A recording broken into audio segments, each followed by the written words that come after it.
तर्जुमान पंजाब हुकूमत अता तारड़ पाकिस्तान के चोटी के प्रॉपर्टी टाइकून मलिक रियाज, जिनके पाकिस्तान के तमाम सियासतदानों से अच्छे ताल्लुकात हैं, उनकी और उनकी बेटी की मुबैना ऑडियो सामने ले आए। मुबैना ऑडियो में मलिक रियाज की बेटी अपने वालिद को बता रही हैं कि फ़राह का फ़ोन आया था। खातून अव्वल ने हीरे की 3 कैरेट की अंगूठी कबूल करने से मना कर दिया है। अंबर फ़राह का नाम लिए बगैर कहती हैं कि हफ्ते को उसकी मुलाकात है, अंगूठी इससे पहले अरेंज कर लें। मलिक रियाज अपनी बेटी से कहते हैं कि तुम अंगूठी मंगवा लो। इस ऑडियो में मजीद क्या है, आइए आपको दिखाते हैं। हाँ जी, फोन आया सी और कि अंगूठी मंगवा ले, मैं मंगवा लेती है।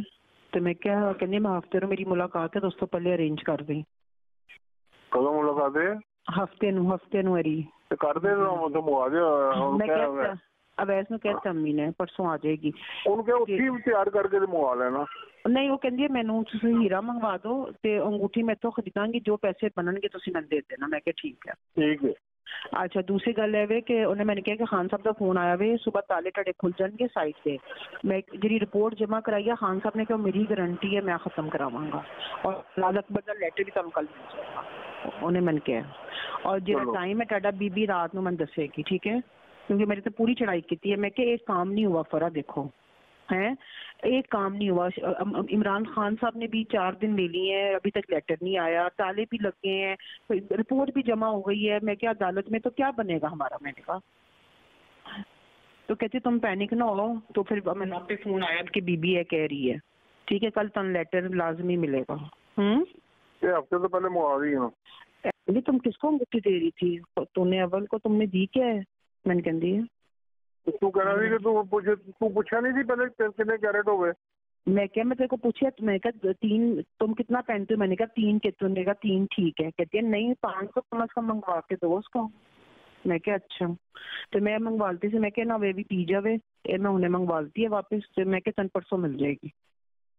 तो लेटर मैं कल दे दूंगा। हाँ ठीक है ठीक है। कोई अबू कहते कल लेटर मैं तुम भेज दूंगा। हाँ मैं आज पूरी चढ़ाई की आके, मैं क्या मैं नहीं डिस्टर्ब हुई है, मैं सुबह ना रोई हूं। मैं क्या अगर मेरी ये फीलिंग है तो अब्बू की कितनी फीलिंग है। मैं क्या जगह जगह अब्बू बंदियां नु ट्रेस कर रहे हैं, फेस कर रहे हैं। मैं क्या और हर कोई लॉलीपॉप दे रहा है। मैं क्या कहती ना पैनिक हो। मैं 2-3 फोन उत्ते थले किते ने। मेरी बीबी ना गल हो गई, लेटर तन कल लाजमी मिलेगा, सुबह ताले खुल जाएंगे। खान साहब ने कहा रिपोर्ट का जिम्मेदार मैं, गल खत्म, बस ठीक है।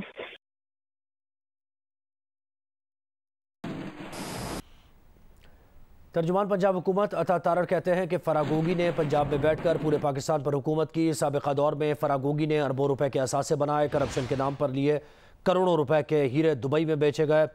जब इन तमाम स्कैंडल्स की तहकीकात होंगी तो ये जनूबी एशिया का सबसे बड़ा मनी लॉन्ड्रिंग का स्कैंडल होगा। अता तारड़ का कहना है कि यह मामला सिर्फ हीरो तक नहीं बल्कि दीगर चीज़ें, घड़ियाँ भी सामने आएंगी। दुबई में ये चीज़ें बेचकर हुंडी के ज़रिए पैसे वापस लाए गए। अगर इमरान खान का दामन साफ है तो फ़राह अगली फ़्लाइट से वापस आ जाए। अता तारड़ ने कहा कि कोई आकर दरख्वास्त दे तो इस ऑडियो की फॉरेंसिक कराएंगे। इमरान खान का दामन साफ है तो ऐलान करें फ़राह गोगी अगली फ़्लाइट से पाकिस्तान आ रही है। फ़राह गोगी ने अरबों रुपए मालियत के असासे बनाए, क्योंकि इमरान खान साहब का आज तक जरिया आमदन डिक्लेयर्ड नहीं है, ना उनका कोई जरिया आमदन है और ना कोई ये बता सकता है कि वो अपना गुजर बसर कैसे करते हैं। पंजाब के अंदर खसूसी तौर पर अफसरान की तैनातियां की गई, वो भी पैसों के बस की गई। ये डायमंड बेचकर, ये आप सब गवाह हैं, मीडिया के हजरात बैठे हैं, ये बात मैंने की थी कि दुबई में डायमंड बेचे जाते थे और इमरान खान साहब, बुशरा मानिका साहिबा और फ़राह गोगी का जो ट्रॉयका है, इसने अरबों रुपए कमाए। ये मनी लॉन्ड्रिंग डायमंड्स के जरिए होती थी, करोड़ों के डायमंड बेचे और वो पैसे ब्लैक मनी को वाइट किया गया और ये दुबई में हुआ।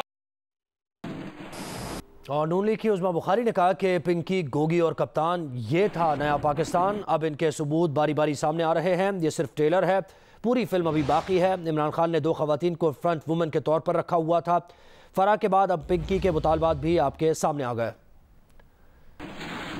जो दूसरों को चोर चोर चोर कहता रहा, खुद की औकात और असलियत यह है कि ये वो चोर है जो पाकिस्तान की आम आदमी की ज़कात खैरात भी खा गया, आम आदमी की आटा चीनी भी खा गया, आम आदमी के तमाम वसाइल भी खा गया और उसके बाद उसकी बस नहीं हुई कि उसने हीरो के ज़रिए अपनी 2 फ्रंटमैन ख़वातीन के ज़रिए जो है वो मनी लॉन्ड्रिंग की। और इसके ऊपर मैं समझती हूँ कि सोचने का मुकाम है और देखने का मुकाम है कि क्या इमरान खान जो है और उसके जो फ्रंट वुमेन हैं उनके ज़रिए जो पाकिस्तान की लूट मार है उसके ऊपर जो है वो कौन नोटिस लेगा, कैसे नोटिस लेगा, क्या जो है वो उन तक सही बात पहुंचती है नहीं पहुंचती, इसका जो है वो अंदाज़ा कौन करेगा। और इसका इनके जो अख्तियारात का नाजायज़ इस्तेमाल है, इसकी जो स्टोरीज़ हैं, इसके ऊपर तहकीकात जो है वो कैसे होंगी। और माजी में जियो न्यूज़ के प्रोग्राम्स में मलिक रियाज कह चुके हैं कि कारोबार रिश्वत दिए बगैर नहीं होता, बिजनेस में रिश्वत और झूठ दोनों चलते हैं। वो अपनी फाइल को पहिए लगा देते हैं तो फाइल बाहर आ जाती है। सलीम साहब, आप कारोबार करके मुझे बता दें, आप लोग मुनाफकत क्यों करते हैं? टीवी क्यों नहीं कौम को सच बताते कि इस मुल्क में कोई काम पैसे के बगैर नहीं होता? आप क्यों नहीं बताते लोगों को? आप लोगों को आप गुमराह करते हैं, आप चैनल पर बैठ के लोगों को। मीडिया और एंकर और इंक्लूडिंग आप सब लोग मेरे खिलाफ थे। आप लोग उस वक्त मेरे साथ आहिस्ता आहिस्ता आए जब आपको पता लगा कि मैं सच बोल रहा हूं। आप लोगों ने तो मेरे पुतले जलाए, आप लोगों ने तो मेरे ऊपर गाने बनाए, और आप लोग मेरे सामने बैठ के आप झूठ बोल रहे हैं और आप कहते हैं मैं झूठ नहीं बोलता। मैं बड़ा गुनाहगार हूं, गुनाहगार तरीन लोगों में हूं, अल्लाह मुझे माफ करें, लेकिन मैं ये कहता हूं कि मैंने कभी जिंदगी में रिश्वत नहीं दी है। तो क्या मैं झूठ बोलता हूं? आपने मेरी बात में कारोबार नहीं किया। आपने आके टीवी पर घंटा प्रोग्राम किया और 10-15 लाख रुपया जियो से लेके घर चले गए। आप मुझे 10-15 लाख से को कारोबार करके बताएं ना, एक किराने की दुकान करके बताएं, और 6 महीने बाद मैं पूछूंगा आपसे, अगर आपने कहा कि जी रिश्वत भी नहीं होती और मैं झूठ भी नहीं बोलता। अच्छा चले जी, अब एक जवाब। आप मजीद आप घर से निकले हैं और एंकर बन गए हैं और आपने 2 रुपए का कारोबार नहीं किया और आप हमें यहाँ लेक्चर दे रहे हैं। यहाँ नहीं, मैंने अपनी जवानी में कारोबार की कोशिश की, नाकाम हो गया। धक्के कहा आपके पास पैसा नहीं था रिश्वत देने के लिए, इसलिए नाकाम हो गए। पाकिस्तान में कोई फाइल आगे नहीं बढ़ती, कुछ ना कुछ लगाना जरूर पड़ता है। आप क्या करते हैं?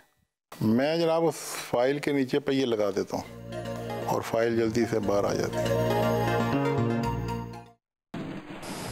शाह महमूद कुरैशी बनीगाला में मीडिया से गुफ्तगू कर रहे हैं। ऑफिसर जो स्पीकर थे कासिम सूरी साहब, वो उन्हें कबूल कर चुके हैं, उन्हें नोटिफाई कर चुके हैं और मज़ीद उनके सामने पेश होने की कोई ज़रूरत नहीं है।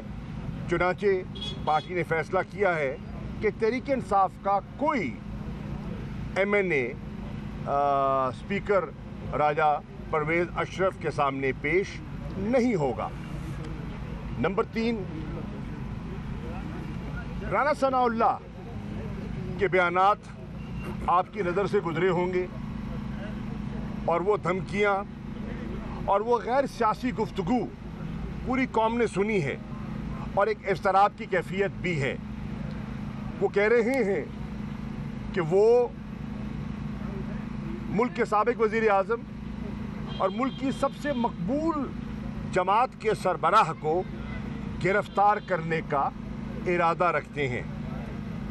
तहरीक इंसाफ की कोर कमेटी समझती है इससे बड़ी सियासी हिमाकत हो नहीं सकती, और अगर हुकूमत का ये इरादा है और अगर वज़ीर दाखिला के ये इरादे हैं तो तहरीक इंसाफ की कोर कमेटी ये बावर कराना चाहती है कि उसका एक शदीद रद्द अमल आएगा।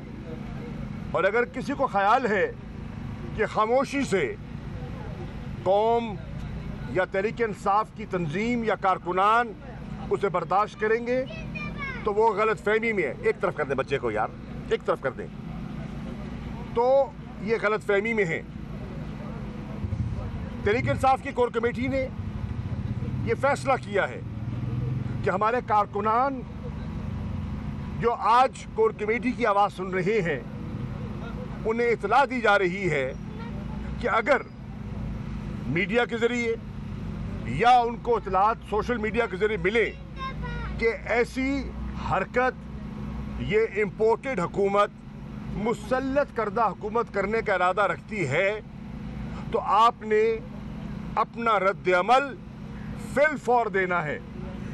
आपको कोई मैसेज की ज़रूरत नहीं है, आपको कोई व्हाट्सएप नहीं आएगा और आपको कोई टेलीफोन नहीं आएगा। आप सियासी लोग हैं और सियासी रद्द-ए-अमल, पुरअमल सियासी रद्द-ए-अमल आपका आईनी, कानूनी, सियासी इस्तेहकाक है। चुनाचे आप अभी से उसके लिए मनसूबाबंदी, सफ़बंदी कर लीजिए, ताकि अगर ऐसी हिमाकत और ऐसी नादान हरकत ये गैर सियासी सोच रखने वाली हुकूमत अगर करती है तो तहरीक इंसाफ और पाकिस्तान के अवाम जो आज महंगाई की चक्की में पिस रहे हैं वो अपना माफ़ी ज़मीर वाज़े तौर पर बयान कर सकें। इसके साथ कोर कमेटी ने मुल्क की जो माशी सूरत हाल है उसका जायज़ा लिया और माशी सूरत हाल के बारे में एक तशवीश। पाकिस्तान तहरीक इंसाफ के रहनुमा शाह महमूद कुरैशी बनीगाला में मीडिया से गुफ्तगू कर रहे हैं।